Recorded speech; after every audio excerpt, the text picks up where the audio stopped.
Ginkumpirma lokal nga pamunuan ng syudadhan Borongan nga naabot na 7,114 nga mga individual o 2,102 nga pamilya ang apektadon padayon nga maraot nga panahon tungod han shear line.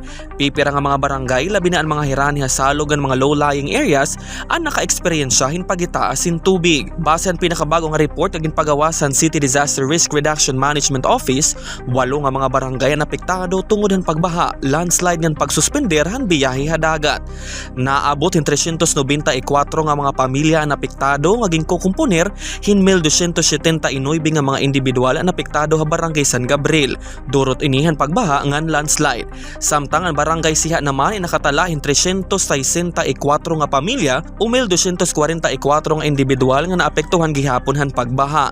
Para naman ang kabarangayan ha Isla an Ando in may ada 295 nga pamilya nga ang Divinobo in may ada 272 nga pamilya ang apektado tungod han pagsuspender han biyahe ha dagat. Pipira liwat nga mga barangay ha Borongan ang apektado hin landslide.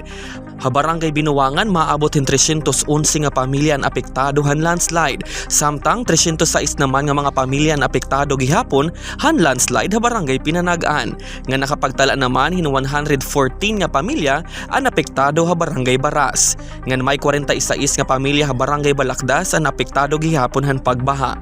Sumala ha report waray mga naitala nga missing o injuries sa pagkayana.